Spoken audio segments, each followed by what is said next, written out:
Congratulations on your baby. Here's a gift.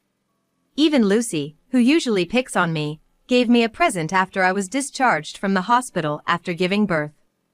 The moment I saw what was inside, an overwhelming rage surged in my heart, and before I knew it, I had thrown the gift into the trash can. That's so mean! Lucy started fake crying loudly so that the family in the other room could hear. Hearing the commotion, Robert and others hurried over.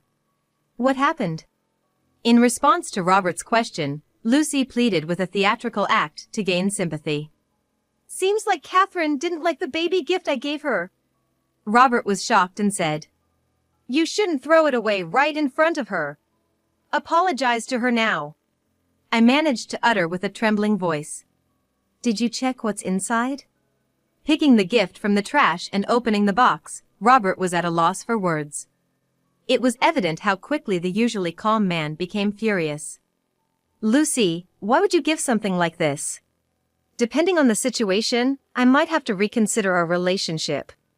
Neither I nor Robert would probably ever forgive Lucy for this nonverbal insult. My name is Catherine Smith. Although I'm now just a regular homemaker, I actually grew up in a foster care.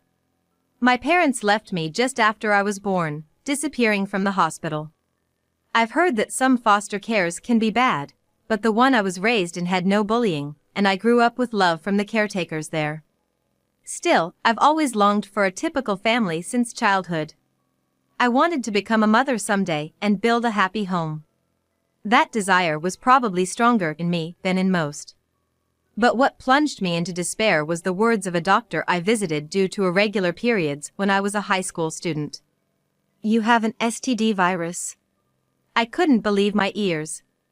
I had never engaged in any activities that would lead to such an infection. The doctor continued. There's a high chance it's a mother-to-child transmission. Even though you have the virus, you haven't shown symptoms. There's also a chance you'll never show symptoms in your lifetime. I was so anxious that I asked the doctor. But if there's a risk of mother-to-child transmission, does that mean I can't have children? So the doctor responded.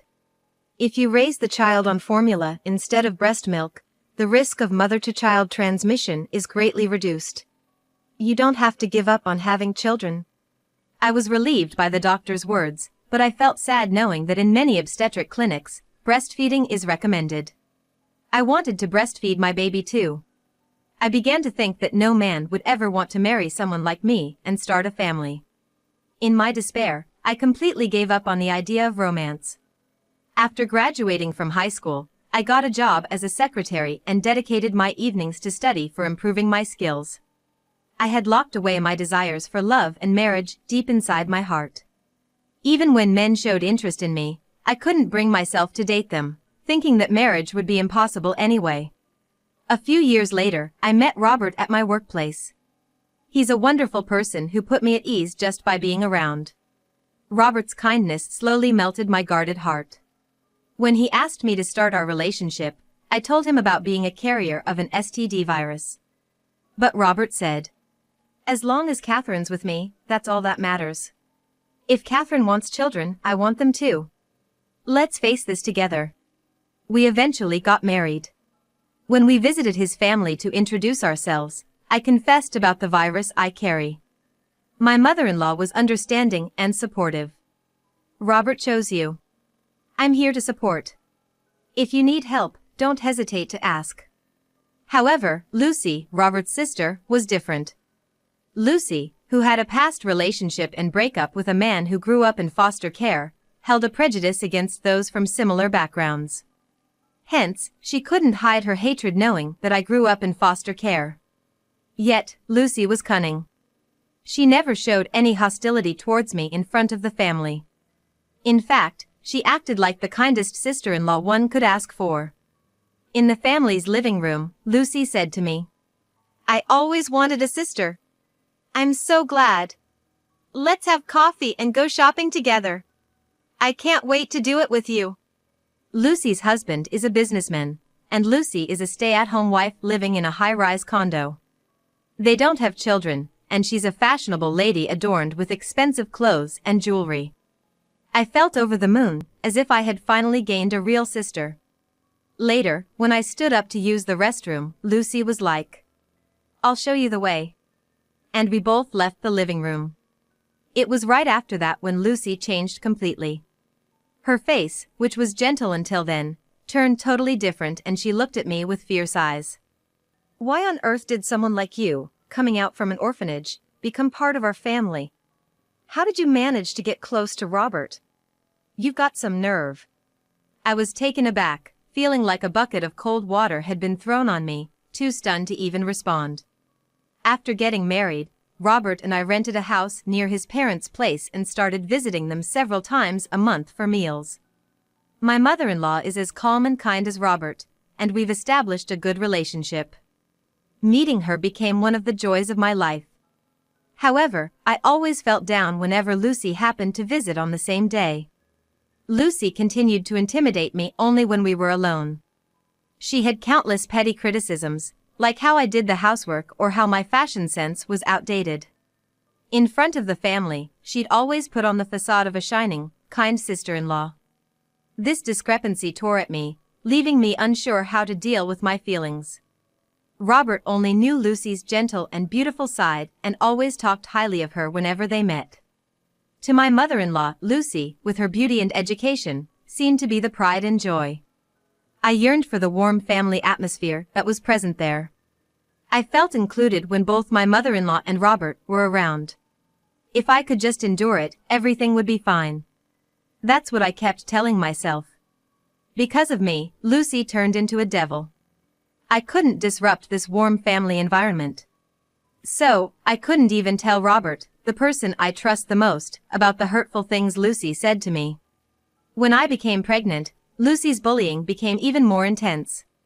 That day, Robert went out shopping, and my mother-in-law was cooking in the kitchen.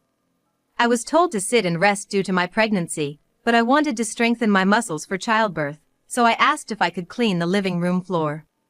That's when Lucy appeared. Lucy sat on the sofa, looking down at me cleaning, and said, "You have an STD, don't you? It's so sad for the baby if it gets transmitted. If you follow the doctor's advice and use formula feeding, the risk of transmission from mother to child can be greatly reduced." I tried to explain that, but Lucy didn't want to hear it. My mom and Robert are too trusting. They probably believed whatever story you told them. But I'm not gonna fall for your lies. People like you, who grew up in orphanage, are always liars. I had to defend myself against that. Just because by chance, your ex-boyfriend happened to be a liar, doesn't mean everyone from foster care is like that. And calling someone from orphanage sounds discriminatory, you know? Then something shocking happened. Suddenly, Lucy started crying out loud. Caught completely off guard, I was left standing in shock. Immediately, my mother-in-law came rushing out of the kitchen. "What happened?" asked my mother-in-law, to which Lucy replied through her sobs. "It's okay. It's nothing. It's all my fault. Just like Catherine said, I just have a bad track record with men." My mother-in-law, with a knowing look, spoke to me a bit sternly. "So, you brought up Lucy's ex-boyfriend, right? That guy was truly awful. Even now, it's a trauma for Lucy. Could you please not touch on that topic?" Robert's gentle-natured his mother had a look on her face that I had never seen before. I felt an urge to explain the truth, but seeing Lucy sobbing next to my mother-in-law, I held back. Even though she was originally at fault, if I brought up her trauma, I felt I was also to blame. "I'm sorry. I'm glad you understand.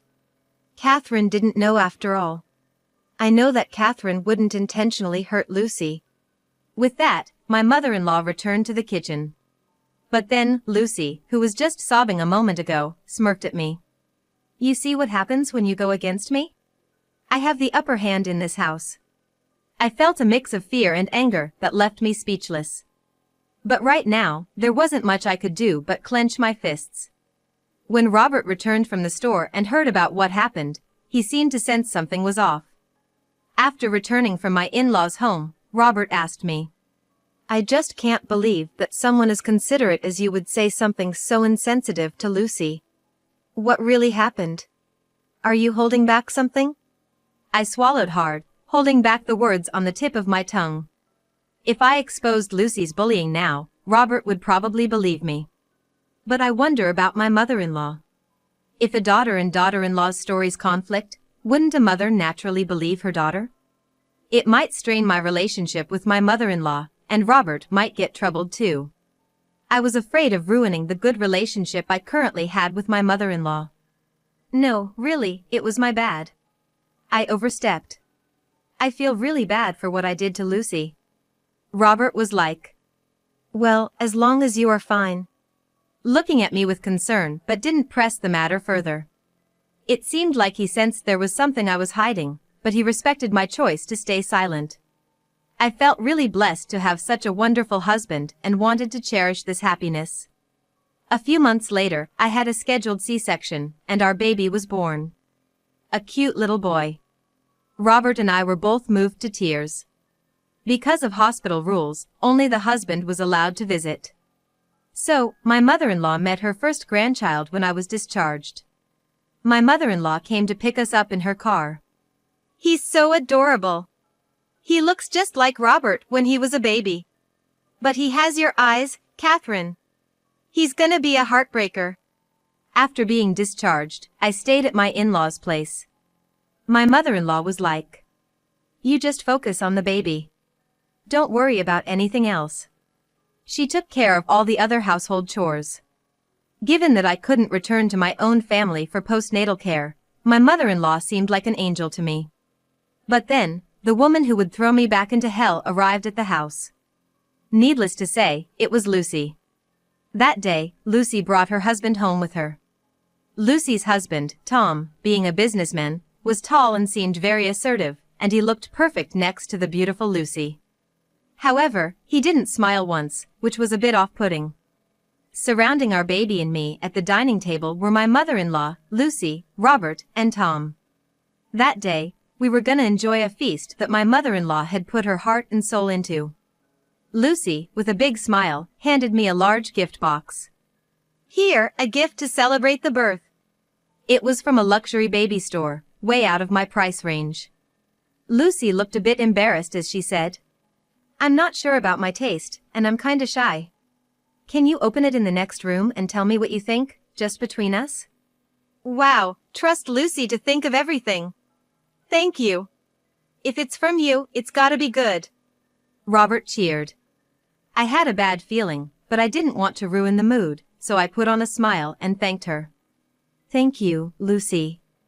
It was the last time I would smile at Lucy in my life. As I moved to the next room, Lucy, who was walking ahead of me, suddenly turned to face me. Usually, she has a sour look, like she's unhappy, but she was oddly cheerful and grinning. You probably don't often get gifts from a classy lady like me, right? You should be grateful. Come on, open it. Lucy urged me like that. Swallowing hard, I looked at the box with the logo of a high-end children's store. The box, adorned with a neat blue ribbon, seemed to contain a quality gift. Taking a deep breath, I untied the ribbon and opened the box, only to let out a sharp gasp. I felt my knees, my arms, shaking uncontrollably. It was rage. Had I ever felt such strong resentment before? Lucy laughed leisurely and said, Any decent mother would use this, right? If she's decent, that is. The next moment, I threw the present hard into the trash. I threw it so forcefully that the trash can toppled over, scattering garbage on the floor. Yet, the trembling throughout my body didn't stop. I glared fiercely at Lucy. And yelled, losing my composure. What kind of person are you? That's so mean. After I put so much thought into picking it out. Lucy countered with a faint crying voice. Hearing the shouting from the next room, my mother-in-law, Tom, and Robert, holding our baby, rushed in to see what was happening. What's going on here? Lucy, tears streaming down her face, said to my loud mother-in-law. It's my fault. I guess I have no sense of style. I thought it was chic, but it seems Catherine didn't like such a subdued color. Looking at the high-end store box spilling out of the knocked-over trash, Robert had a shocked expression on his face. Then, addressing me, he said clearly, I don't know what has happened between you and Lucy until now. But throwing away a gift right in front of her? That's low. Apologize to Lucy. Lucy immediately resorted to fake tears.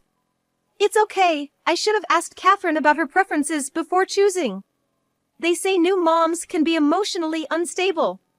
Please, don't be hard on her.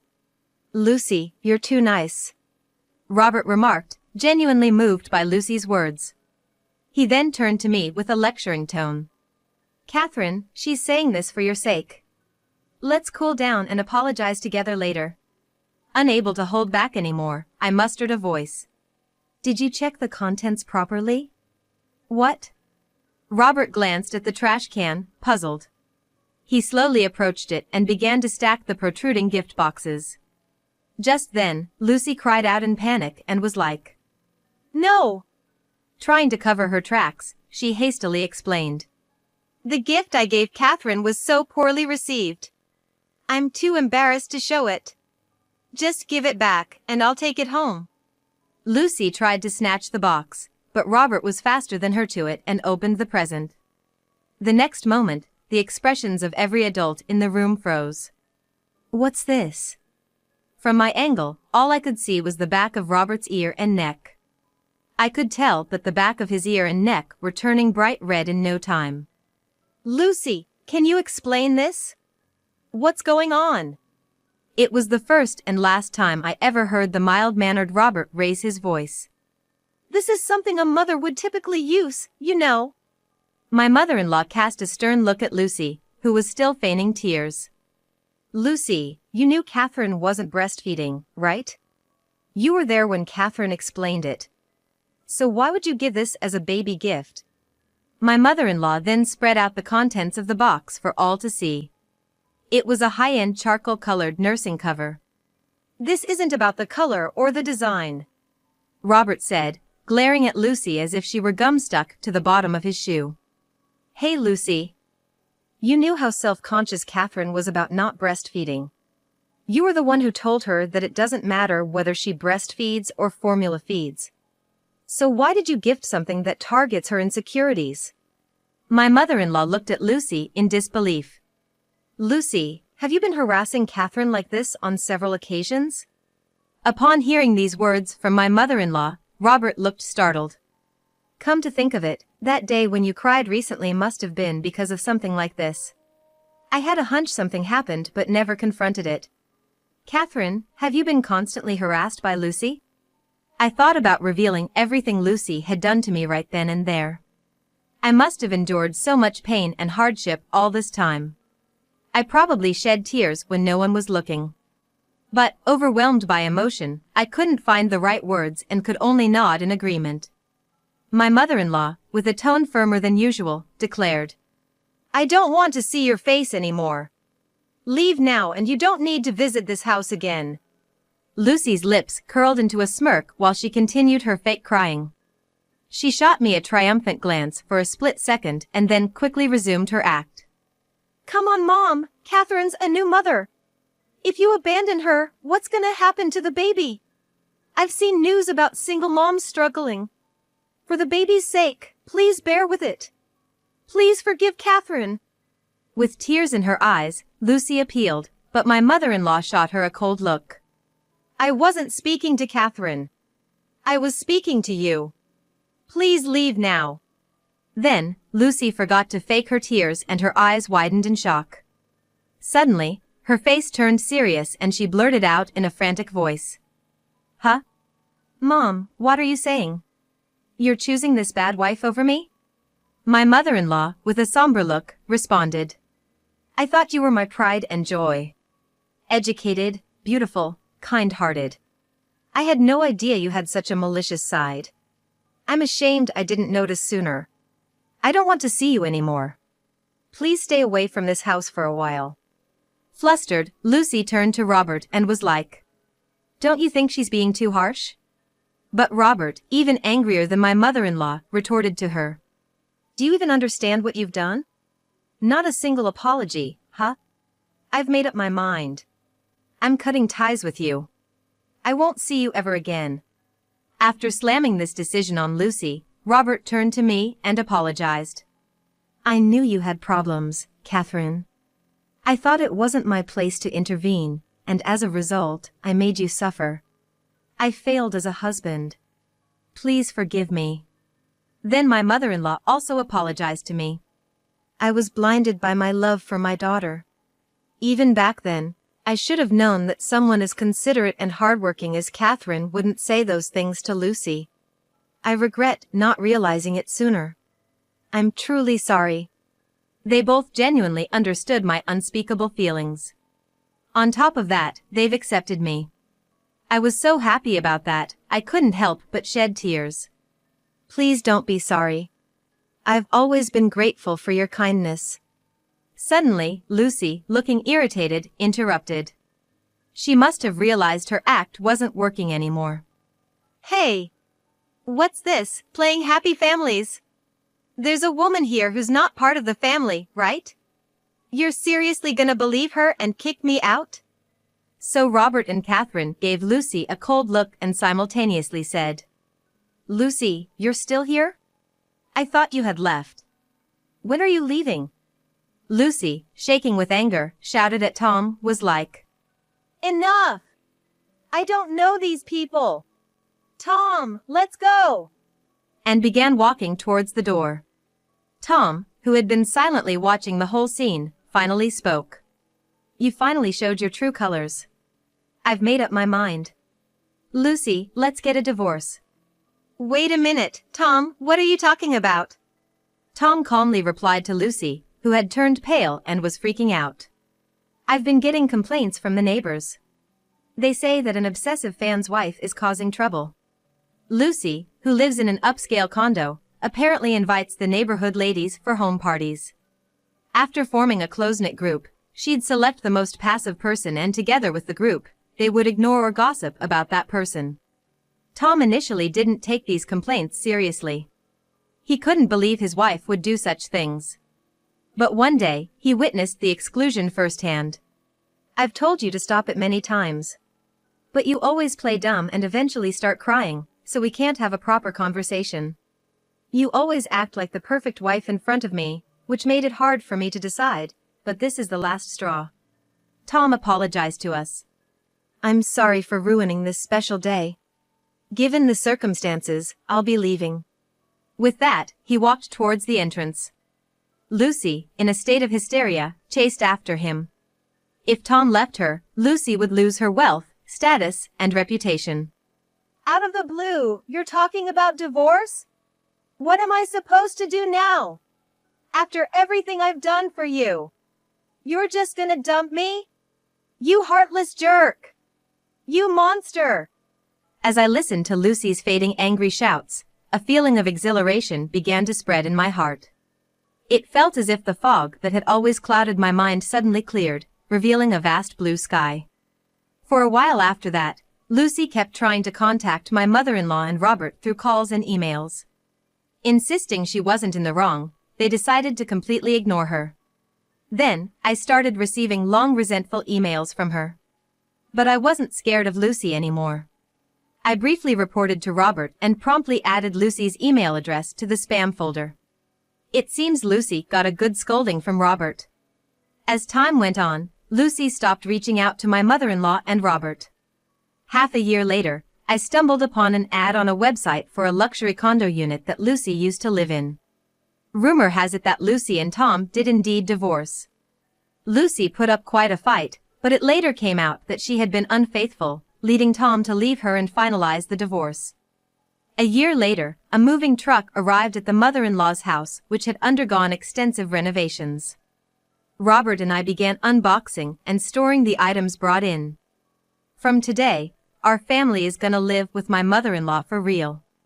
My mother-in-law, who now requires regular medical checkups, initially hesitated, but I asked her to let us repay the kindness she showed us after childbirth, and it became a reality. My mother-in-law, who had already given up her driver's license, kept thanking us. Though I felt like I should be the one saying thank you. Our baby, who had recently started walking, toddled around the spacious room. He's at that age where just walking is a thrill. Following our son, my mother-in-law smiled and walked behind him. "This is our new home." In front of this heartwarming scene, Robert whispered to me. I nodded in response. "Let's keep this happy family going." The picturesque scene I had always dreamt of since my childhood was now a reality right in front of my eyes.